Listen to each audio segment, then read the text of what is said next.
ನಿನ್ನೆ ವಾಯುಪಡೆಯ ಅಧಿಕಾರಿ ಸ್ಕ್ವಾಡ್ರನ್ ಲೀಡರ್ ಶೀಲಾದಿತ್ಯ ಬೋಸ್ ಅವರು ಏರ್ಪೋರ್ಟಿಗೆ ಅವರ ಪತ್ನಿ ಜೊತೆ ತೆರಳುತ್ತಾ ಇರಬೇಕಾದ್ರೆ ಬೈಕಿಗೆ ಟಚ್ ಆಗಿದೆ.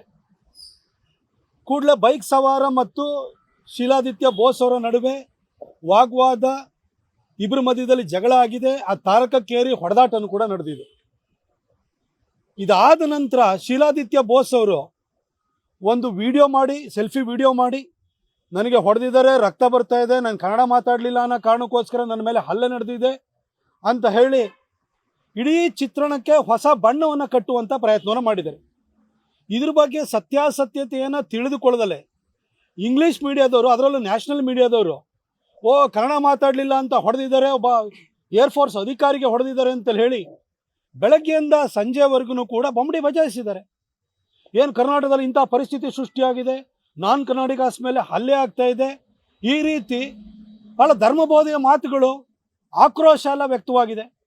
ಆದರೆ ತದನಂತರ CCTV ಫುಟೇಜನ್ನು ತೆಗೆದು ನೋಡಿದಾಗ ಶೀಲಾದಿತ್ಯ ಬೋಸ್ ಅವರೇ ಬೈಕ್ ಸವಾರನ ಮೇಲೆ ಹಲ್ಲೆ ಮಾಡಿರುವಂಥದ್ದು, ಆತನಿಗೆ ತಾರಾಮಾರ ಹೊಡೆದಿರುವಂಥದ್ದು ಅದರಲ್ಲಿ ಪತ್ತೆ ಆಗಿದೆ.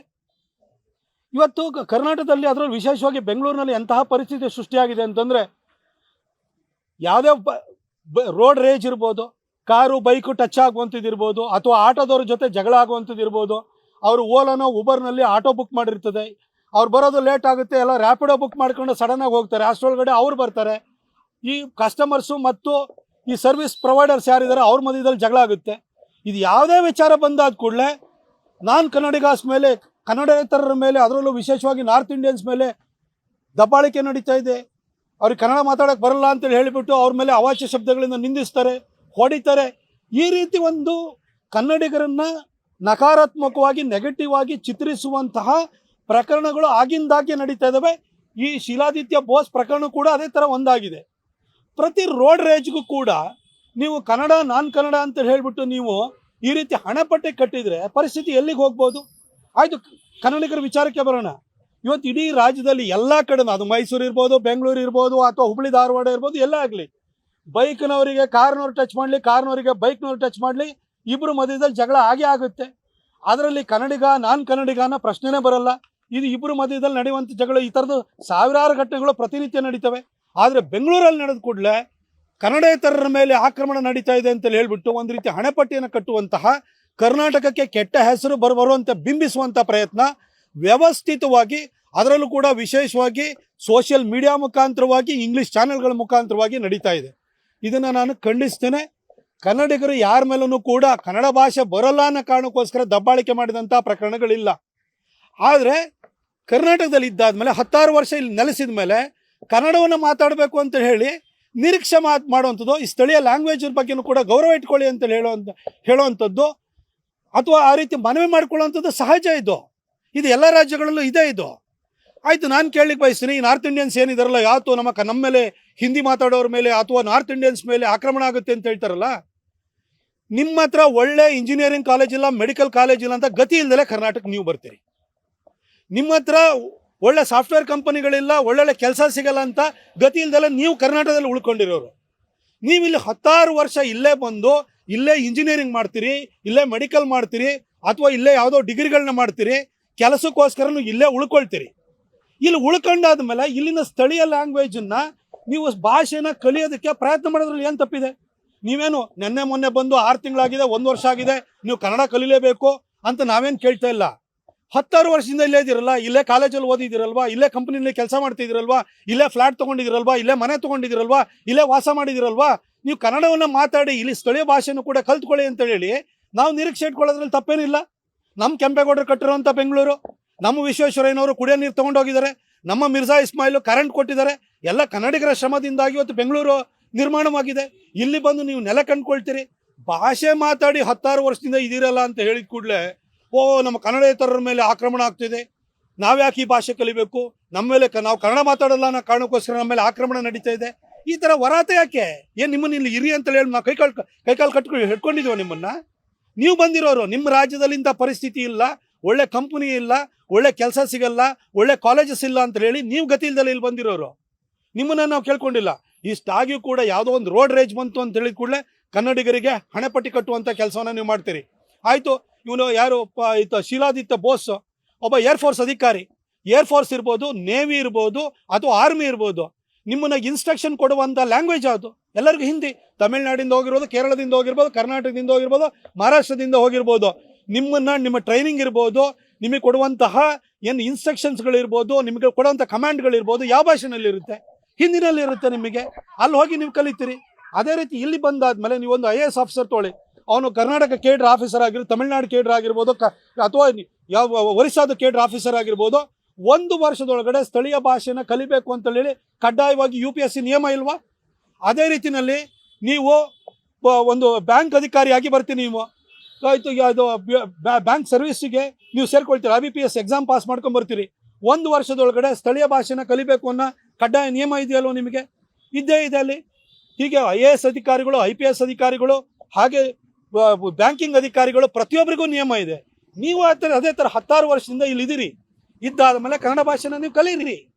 ಕನಿಷ್ಠ ನಿಮಗೇನು ಓದೋದು ಬರೆಯೋದು ಎಲ್ಲದನ್ನು ಕೂಡ ಕಲೀರಿ ಅಂತ ನಾವು ಹೇಳಲ್ಲ. ಯಾರು ಸಿಕ್ಕಿದಾಗ ಮಿನಿಮಮ್ ಕಮ್ಯುನಿಕೇಷನ್ನು, ಒಂದು ಸಣ್ಣ ಸಂವಹನ ಮಾಡುವಂತಹ ಕನ್ನಡವನ್ನು ನೀವು ಕಲೀಲಿಲ್ಲ ಅಂದರೆ ಯಾಕೆ? ಈ ಕನ್ನಡದ ನೆಲದ ಇದೇ ನೀರು ಕುಡಿತೀರಿ, ಇಲ್ಲಿ ಇರುವಂಥ ಕಂಪ್ನಿಗಳಲ್ಲಿ ಕೆಲಸ ತೊಗೊಂಡಿದ್ದೀರಿ, ಇಲ್ಲೇ ಸೈಟ್ ತೊಗೊಳ್ತೀರಿ, ಇಲ್ಲೇ ಮನೆ ಕಟ್ಟಿಸ್ತೀರಿ, ಇಲ್ಲೇ ಫ್ಲ್ಯಾಟ್ ತೊಗೊಳ್ತೀರಿ. ಆದರೆ ಇಲ್ಲಿ ಭಾಷೆ ಮಾತ್ರ ಬೇಡ. ನಿಮ್ಮ ಭಾಷೆ ಬೇಡ ಅಂದರೆ ನಿಮ್ಮೂರಲ್ಲಿರಪ್ಪ. ನಮ್ಮೂರಿಗೆ ಬಂದು ನಮ್ಮ ಭಾಷಿಕರು, ನಮ್ಮ ಕನ್ನಡಿಗರು ಕಟ್ಟಿರುವಂತಹ ಇಲ್ಲಿನ ಒಂದು ವ್ಯವಸ್ಥೆಯೊಳಗಡೆ ವ್ಯವಸ್ಥೆಯ ಲಾಭ ಪಡ್ಕೊಂಡು ಈ ಭಾಷೆ ಬಗ್ಗೆ ತಾತ್ಸಾರ ಇಟ್ಕೊಳ್ಳುವಂಥದ್ದು, ಅಥವಾ ನಿಮ್ಮ ಮಧ್ಯದಲ್ಲಿ ಯಾರೋ ಆಟೋದವ್ರ ಜೊತೆ ಜಗಳ ಆಯಿತು, ಇನ್ಯಾರಾದ್ರೂ ಬೈಕ್ನವರಿಗೆ ಕೂದಿ ಜಗಳ ಆದ ಕೂಡಲೇ ಇಡೀ ಕನ್ನಡಿಗರಿಗೆ ಕೆಟ್ಟ ಹೆಸರು ತರುವಂತಹ, ಕನ್ನಡಿಗರನ್ನ ಕೆಟ್ಟದಾಗಿ ಚಿತ್ರಿಸುವಂತಹ ಪ್ರಯತ್ನವನ್ನು ಮಾಡ್ತೀರಿ. ನಾನು ನಾರ್ತ್ ಇಂಡಿಯನ್ಸ್ಗೆ ಹೇಳಲಿಕ್ಕೆ ಬಯಸ್ತೀನಿ, ನೀವು ಈ ರೀತಿ ಒಂದು ಪ್ರಯತ್ನಗಳನ್ನ ನೀವು ಬಿಡಬೇಕು. ನೀವು ಇಲ್ಲಿದ್ದೀರಿ ಅಂತಂದಮೇಲೆ ಕನಿಷ್ಠ ಈ ಭಾಷೆಯ ಬಗ್ಗೆ ಗೌರವ ಪ್ರೀತಿನ ಇಟ್ಕೊಳ್ಳೋವಂಥದ್ದನ್ನು ನೀವು ಕಲಿಬೇಕು. ನಾವು ಕೂಡ ಎಲ್ಲ ಭಾಷೆನೂ ಕೂಡ ಗೌರವಿಸ್ತೀವಿ. ವಿಶೇಷವಾಗಿ ಕನ್ನಡಿಗರು ಭಾಷೆ ಆಧಾರದ ಮೇಲೆ ಯಾರಿಗೂ ತಾರತಮ್ಯ ಮಾಡಿಲ್ಲ. ಇದೇ ಬೆಂಗಳೂರಿನಲ್ಲಿ ಇವತ್ತು ಲಕ್ಷಾಂತರ ಜನ ಮಲಯಾಳಿಗಳಿದ್ದಾರೆ, ಲಕ್ಷಾಂತರ ಜನ ತಮಿಳಿದ್ದಾರೆ, ಅದೇ ರೀತಿ ತೆಲುಗವರಿದ್ದಾರೆ. ನಾವು ಯಾರ ಮೇಲೂ ಕೂಡ ನಾವೇನು ದೌರ್ಜನ್ಯ ಮಾಡೋಕ್ಕೆ ಹೋಗಿಲ್ಲ. ಆ ತೆಲುಗವ್ರು ಇರ್ಬೋದು, ತಮಿಳವ್ರು ಇರ್ಬೋದು, ಅಥವಾ ಮಲಯಾಳಿಗಳಿರ್ಬೋದು, ಇಲ್ಲಿ ಬಂದು ಇಲ್ಲಿ ಕೆಲಸ ಹುಡ್ಕೊಂಡು ಇಲ್ಲಿದ್ದೀರಿ ಅಂತಂದಮೇಲೆ ನೀವು ಇಲ್ಲಿಯವರಾಗಿ ಬದುಕಿ ಅಂತ ಹೇಳಿ ನಾವು ನಿರೀಕ್ಷೆ ಮಾಡ್ತೀವಿ. ಅದನ್ನು ಕೂಡ ನಾರ್ತ್ ಇಂಡಿಯನ್ಸಿಂದಲೂ ಕೂಡ ಸೇಮ್ ಅದನ್ನೇ ನಾವು ನಿರೀಕ್ಷೆ ಮಾಡುವಂಥದ್ದು. ಆ ಶೀಲಾದಿತ್ಯ ಬೋಸ್ ಸ್ಕ್ವಾಡನ್ ಲೀಡರ್ ಇದ್ದಾರಲ್ಲ, ಅವ್ರ ಮೇಲೆ ಪೊಲೀಸ್ ಇಲಾಖೆನೇ ಕೇಸನ್ನು ದಾಖಲಿಸುವಂಥದ್ದು ಮಾತ್ರ ಅಲ್ಲ, ಆತನನ್ನು ಕೋಲ್ಕತ್ತಾಕ್ಕೆ ಹೋಗಿರ್ಬೋದು ಅರೆಸ್ಟ್ ಮಾಡಿ ತರಬೇಕು. ಆತ ಕನ್ನಡಿಗರ ಕ್ಷಮೆ ಕೇಳಬೇಕು. ಈ ರೀತಿ ನಾಟಕ ಮಾಡೋದಕ್ಕೆ ಇಲ್ಲಿ ಬರುವಂಥದ್ದಲ್ಲ. ಹಾಗೆಯೇ ನಾನು ಏರ್ ಚೀಫ್ ಮಾರ್ಷಲ್ ಅವರನ್ನು ಕೂಡ ನಾನು ಅವ್ರಿಗೆ ಮನವಿಯನ್ನು ಮಾಡ್ಕೊಳ್ತೀನಿ. ನಿಮ್ಮ ಇಲಾಖೆಯ ಒಬ್ಬ ಅಧಿಕಾರಿ, ಒಬ್ಬ ಏರ್ಫೋರ್ಸ್ಗೆ ಸೇರಿದಂಥ ಅಧಿಕಾರಿ ಈ ರೀತಿ ಸುಳ್ಳು ಹೇಳುವಂಥ ಕೆಲಸ ಮಾಡ್ತಾನೆ. ಈ ರೀತಿ ನಿಮಗೆ ಒಂದು ಸತ್ಯಸಂಧತೆ ಇಲ್ಲದೆ ಇರುವಂಥ ಅಧಿಕಾರಿನ ಕೂಡಲೇ ನೀವು ಡಿಸ್ಮಿಸ್ ಮಾಡಬೇಕು. ಇಂಥವ್ರಿಗೆ ಒಂದು ಆಬ್ಸಲ್ಯೂಟ್ ಕಮಿಟ್ಮೆಂಟು, ಪೇಟ್ರಿಯಾಟಿಸಮ್ಮು ಒಬ್ಬ ಅಧಿಕಾರಿಗೆ ಇರಬೇಕಾಗುತ್ತೆ. ಅಂಥವ್ರು ಮಾತ್ರ ಆರ್ಮಿಯಲ್ಲೋ, ಏರ್ಫೋರ್ಸ್ನಲ್ಲೋ, ನೇವಿನಲ್ಲಿ ಇರಬೇಕು. ಇಂಥ ಸುಳ್ಳು ಹೇಳುವಂಥ ವ್ಯಕ್ತಿನ ದೇಶದೊಳಗಡೆ ಒಡಕನ್ನು ತರುವಂತಹ ಭಾಷೆ ಆಧಾರದ ಮೇಲೆ ತಾರತಮ್ಯ ಮಾಡ್ತಿದ್ರಂಥ ಸುಳ್ಳು ಹೇಳುವಂಥ ಅಧಿಕಾರಿನ ನೀವು ಇಟ್ಕೊಳ್ಬಾರ್ದು. ಕೂಡಲೇ ಅದನ್ನು ಡಿಸ್ಮಿಸ್ ಮಾಡಬೇಕು ಅಂತ ಹೇಳಿ ನಾನು ಏರ್ ಚೀಫ್ ಮಾರ್ಷಲ್ ಅವರನ್ನ ಕೇಳ್ಕೊಳ್ತೀನಿ. ಹಾಗೆ ನಮ್ಮೆಲ್ಲ ಆರ್ಮ್ಡ್ ಫೋರ್ಸಸ್ ಸುಪ್ರೀಂ ಕಮಾಂಡರು ರಾಷ್ಟ್ರಪತಿ ಆಗಿರ್ತಾರೆ. ರಾಷ್ಟ್ರಪತಿಯವರಿಗೂ ಕೂಡ ಈ ರೀತಿ ಸ್ಥಳೀಯರ ಜೊತೆ ಜಗಳ ತೆಗೆಯುವಂಥದ್ದು, ಫೇಸ್ಬುಕ್ ವಿಡಿಯೋ ಮಾಡುವಂಥದ್ದು, ಆತನಿಗೆ ಒಂದು ವೇಳೆ ದೌರ್ಜನ್ಯ ಆಗಿತ್ತು ಅಂದರೆ ನೇರವಾಗಿ ಬಂದು ಸ್ಟೇಷನಲ್ಲಿ ಕಂಪ್ಲೇಂಟ್ ಕೊಡ್ಬೋದಿತ್ತು. ಇವತ್ತು ನಿಮಗೆ ಕಾರ್ನಲ್ಲಿ ಬಂಪರ್ ಟು ಬಂಪರ್ ನಿಮಗೆ ಇನ್ಶೂರೆನ್ಸ್ ಇರುತ್ತೆ, ಸಣ್ಣ ಪುಟ್ಟ ಟಚ್ ಆಗುತ್ತೆ. ಕಾರಿಗೆ ಟಚ್ ಆದರೆ ಏನು ಬೈಕ್ನವರಿಗೆ ಜೀವನ ಹೋಗುತ್ತೆ, ಕಾರ್ನವ್ರಿಗೆ ಏನೂ ಆಗಿರಲ್ಲ. ಇನ್ಶೂರೆನ್ಸ್ ಕ್ಲೈಮ್ ಮಾಡಿ. ಯಾಕೆ ಇಳಿದ್ಬಿಟ್ಟು ಹೊಡಿತೀರಿ ನೀವು? ಅದು ಬರೀ ಶೀಲಾದಿತ್ಯ ಬೋಸ್ಗೆ ಸಂಬಂಧಪಟ್ಟಿದ್ದಲ್ಲ, ಪ್ರತಿಯೊಬ್ಬರಿಗೂ ಕೂಡ ನಾನು ಇದೇ ಕಿವಿ ಮಾತನ್ನು ಹೇಳಲಿಕ್ಕೆ ಬಯಸ್ತೀನಿ. ನಿಮ್ಮ ಕಾರಿಗೆ ಟಚ್ ಆಯ್ತಾ, ಬೈಕ್ನೊಂದೇ ತಪ್ಪಿತ್ತಾ, ಆಯಿತು, ಅಚಾತುರ್ಯದಲ್ಲಿ ಆಗೋಗುತ್ತೆ. ಬೈಕ್ನವನೇನು ಬೇಕು ಅಂತ ಬಂದು ಹೊಡೆದಿರಲ್ಲ. ಆದರೆ ನೀವು ನಿಮ್ಗೆ ಇನ್ಶೂರೆನ್ಸ್ ಕ್ಲೈಮ್ ಮಾಡ್ಕೊಳ್ಳಿ. ಸಣ್ಣ ಪುಟ್ಟದ ಆಯಿತು, ಆತನಿಗೇನೋ ಒಂದು ವಾಗ್ದಂಡನೆ ಮಾಡಬೇಕಾ ಮಾಡಿ, ಪರವಾಗಿಲ್ಲ. ಆದರೆ ಹೋಗೋಂಥದ್ದು, ಇಳಿಯೋಂಥದ್ದು, ಹೊಡೆಯೋಂಥದ್ದು, ನಿಮ್ಮ ಕಾರ್ ಟಚ್ ಆದರೆ ಬೈಕ್ನೊಂದು ಪ್ರಾಣನೇ ಹೋಗಿರುತ್ತೆ. ಅದನ್ನು ಯೋಚನೆ ಮಾಡಿ. ನಿಮ್ಮ ಕಾರ್ನವರಿಗೆ ಏನೂ ಆಗಿರಲ್ಲ. ಇದು ಬಿಟ್ಟು ಇದಕ್ಕೆ ಬೇರೆ ಬೇರೆ ಚಿತ್ರಣನ ಕೊಡುವಂತಹ, ಕನ್ನಡಿಗರ ಹಣೆಪಟ್ಟೆ ಕಟ್ಟುವಂತಹ ಪ್ರಯತ್ನವನ್ನು ನಾವು ಸಹಿಸಬಾರ್ದು. ಬೆಂಗಳೂರು ಪೊಲೀಸ್ ಕಮಿಷನರಿಗೂ ಕೂಡ ನಾನು ಮನವಿ ಮಾಡ್ಕೊಳ್ತೀನಿ, DG ಅವ್ರಿಗೂ ಮನವಿ ಮಾಡ್ಕೊಳ್ತೀನಿ. ಈ ಶೀಲಾದಿತ್ಯ ಬೋಸ್ ಆತ ಎಲ್ಲೇ ಇರ್ಬೋದು, ತಕ್ಷಣಕ್ಕೆ ಅರೆಸ್ಟ್ ಮಾಡಿ ನೀವು ತಗೊಂಬಂದು ಆತ ಕನ್ನಡಿಗರ ಕ್ಷಮೆ ಕೇಳೋ ರೀತಿಯಲ್ಲಿ ನೀವು ಮಾಡಬೇಕು. ನಮ್ಮ ಕನ್ನಡಿಗರ ತಾಳ್ಮೆಯಿಂದ ಈ ತರ ಪ್ರಕರಣ ಜಾಸ್ತಿ ಆಗ್ತದೆ. ಯಾಕಂದ್ರೆ ನಿರಂತರವಾಗಿ ಈ ತರ ಬೇವ್ಸ್ ಕನ್ನಡಿಗರು ಇದೇ ನಾರ್ತ್ ಇಂಡಿಯನ್ಸು ಚೆನ್ನೈನಲ್ಲಿ ಯಾಕ್ರಿ ಬಾಲ ಬಿಚ್ಚಲ್ಲ? ಅದು ಕೇರಳಕ್ಕೆ ಯಾಕೆ ಹೋಗಲ್ಲ? ಅಲ್ಲಿ ಕೆಲಸನೇ ಇಲ್ಲ. ಇವತ್ತು ತಮಿಳ್ನಾಡಲ್ಲೂ ಕೂಡ ಆಪರಲ್ ಇಂಡಸ್ಟ್ರಿ ಇರ್ಬೋದು, ಅದೇ ರೀತಿ ಮ್ಯಾನುಫ್ಯಾಕ್ಚರಿಂಗ್ ಇಂಡಸ್ಟ್ರಿ ಇರ್ಬೋದು, ಅಥವಾ ಅಲ್ಲೂ ಸಾಫ್ಟ್ವೇರ್ ತಕ್ಕಮಟ್ಟಿಗಿದೆ. ಹಾಗೆ ಅಲ್ಲಿ ನಿಮಗೆ ಇಂಜಿನಿಯರಿಂಗ್ ಡಿಪಾರ್ಟ್ಮೆಂಟ್ಗಳು ಭಾಳ ಚೆನ್ನಾಗಿದೆ. ಕೊಯಮತ್ತೂರಿನಲ್ಲೆಲ್ಲ ನಿಮಗೆ ತುಂಬ ಚೆನ್ನಾಗಿದೆ. ಅಲ್ಲೂ ಕೂಡ ಕೆಲಸವನ್ನು ಮಾಡ್ತಿದ್ದಾರೆ, ಅಲ್ಲೂ ಬಿಸ್ನೆಸ್ ಮಾಡ್ತಿದ್ದಾರೆ. ಅಲ್ಲಿ ಯಾಕೆ ಈ ಥರ ನೀವು ಬಲ ಬಿಚ್ಚಲ್ಲ? ಬರೀ ಬೆಂಗಳೂರಿನಲ್ಲಿ, ಅದರಲ್ಲೂ ಕೂಡ ಇಂಗ್ಲೀಷ್ ಮೀಡಿಯಾದವರು, Delhi based, Mumbai based English ಮೀಡಿಯಾದವರು ಕೂಡಲೇ ಇದನ್ನು ಪಿಕ್ ಮಾಡಿಬಿಟ್ಟು ಏನೋ ಅವ್ರ ಮೇಲೆ ದೌರ್ಜನ್ಯ ಆಗ್ತಿದೆ ಅಂತಲೇ ಹೇಳಿ ನೀವು ಯಾವಾಗಲೂ ಕೂಡ ಒಂಥರ ನಮ್ಮ ಕನ್ನಡಿಗರ ಮೇಲೆ ಗೂಬೆ ಕೂರಿಸುವಂಥ ಪ್ರಯತ್ನವನ್ನು ನೀವು ಮಾಡ್ತೀರಿ. ಫಸ್ಟ್ ಕ್ರಾಸ್ ಚೆಕ್ ಮಾಡ್ಕೊಳ್ಳಿ. ಮೋರ್ ಓವರ್ ನಿಮ್ಮನ್ನು ಯಾರನ್ನು ಕೂಡ ನಾರ್ತ್ ಇಂಡಿಯನ್ಸ್ ಆಗಲಿ, ತಮಿಳರನ್ನಾಗಲಿ, ತೆಲುಗುವ್ರನ್ನಾಗಲಿ ಅಥವಾ ಮಲಯಾಳಿಗಳನ್ನಾಗಲಿ ನಮ್ಮ ಕರ್ನಾಟಕಕ್ಕೆ ಬನ್ನಿ, ನೀವಿಲ್ಲದೆ ನಮಗೇನು ಗತಿ ಇಲ್ಲ ಅಂತ ಹೇಳಲಿಕ್ಕೆ ಬಂದಿಲ್ಲ. ನೀವು ನಿಮ್ಮ ರಾಜ್ಯಗಳಲ್ಲಿ ಗತಿ ಇಲ್ದಲೆ ನಮ್ಮ ರಾಜ್ಯಕ್ಕೆ ಬಂದಿರೋರು. ನೀವು ಇಲ್ಲಿ ನೆಲೆ ಕಂಡ್ಕೊಳ್ಳೋಕೆ ನೀವು ಬಂದಿರೋರು. ನಿಮ್ಮನ್ನೇನು ಕೈಕಾಲು ಹಿಡ್ಕೊಂಡು ನಾವು ಬಂದಿರಲ್ಲ. ನೀವು ನಮ್ಮ ಕರ್ನಾಟಕಕ್ಕೆ ಎಂಟ್ರಿ ಬೇಕು ಅಂತ ಕೇರಳದವರು ಕೂಡ ಈ ಪಕ್ಕದಲ್ಲಿ ಬಂಡೀಪುರದಲ್ಲಿ ನಮ್ಮ ಅಭಯಾರಣ್ಯದಲ್ಲಿ ಅವರಿಗೆ ರಾತ್ರಿ ಏನು ನೈಟ್ ಓಡಾಡುವಂಥದ್ದು ಪ್ರವೇಶ ನಿಷೇಧ ಇದೆಯಲ್ಲ, ಅದನ್ನು ತೆಗೆದಾಕಿ ಅಂತ ಹೇಳ್ತಾರೆ. ಯಾಕೆ ಹೇಳಿ?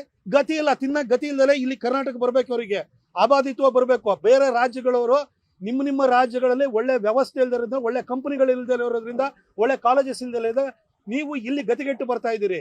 ನೀವು ನಮಗೆ ಪಾಠ ಹೇಳಕ್ಕೆ ಹೋಗ್ಬೇಡಿ. ಕನ್ನಡಿಗರು ಸಾಫ್ಟ್ ಆಗಿರ್ತಾರೆ ಅಂತ ಹೇಳಿದ ಕೂಡಲೇ ನೀವು ಏನು ಬೇಕಾದ್ರೂ ಮಾಡ್ಬೋದು, ನಮ್ಮ ಮೇಲೆ ಸವಾರಿ ಮಾಡ್ಬೋದು ಅಂತ ಹೇಳಿದ್ರೆ ನಾವು ಬಗ್ಗಲ್ಲ. ಇದಕ್ಕೆ ವಾಪಸ್ ಯಾವತ್ತು ಕನ್ನಡಿಗರು ತಿರುಗಿ ನಿಲ್ತಾರೆ ಆವತ್ತು ನಿಮಗೆ ಉಳಿಗಾಲ ಇರಲ್ಲ ಅನ್ನೋದು 1991-92ನಲ್ಲಿ ಕಾವೇರಿ ಗಲಾಟೆ ಆದಾಗ ತಮಿಳ್ನಾಡವರಿಗೆ ಅನುಭವಕ್ಕೆ ಬಂದಿತ್ತು. ಅಂಥ ಒಂದು ಪರಿಸ್ಥಿತಿನ ಇನ್ನೊಂದ್ಸರಿ ನೀವು ತಂದಿಟ್ಕೊಳಕ್ಕೆ ಹೋಗ್ಬೇಡಿ. ನೀವು ಇದನ್ನೆಲ್ಲ ಭಾಷಿಕರಿಗೂ ಹೇಳಲಿಕ್ಕೆ ಬಯಸ್ತೀನಿ. ಕನ್ನಡಿಗರ ತಾಳ್ಮೆನ ನೀವು ಅತಿಯಾಗಿ ಟೆಸ್ಟ್ ಮಾಡಿದರೆ ಕಾವೇರಿ ಗಲಾಟೆ ಆದಾಗ 91-92ನಲ್ಲಿ ಏನಾಗಿತ್ತು ಪರಿಸ್ಥಿತಿ ಅಂತ ನೀವು ನೋಡಿದ್ದೀರಿ. ಕನ್ನಡಿಗರಿಗೆ ಅಂಥ ಶಕ್ತಿ ಇದೆ, ಯಾರನ್ನು ಬೇಕಾದ್ರೂ ಬಡ್ದು ಓಡಿಸೋ ಶಕ್ತಿ ಇದೆ. ಆದರೆ ನಿಮ್ಮಿಂದಾಗಿ ನಮ್ಮನೆ ಬೆಳಗ್ತಾ ಇಲ್ಲ, ನಿಮ್ಮನೆ ಬೆಳಗ್ತಾ ಇರೋದು ನಮ್ಮ ಕರ್ನಾಟಕದಿಂದಾಗಿ. ಅದನ್ನು ಅರ್ಥ ಮಾಡಿಕೊಂಡು ಇಲ್ಲಿ ಸ್ಥಳೀಯ ಭಾಷೆಗೆ ಗೌರವ ಕೊಟ್ಕೊಂಡು, ಕಾನೂನಿಗೆ ಗೌರವವನ್ನು ಕೊಟ್ಕೊಂಡು ನೀವಿರಿ.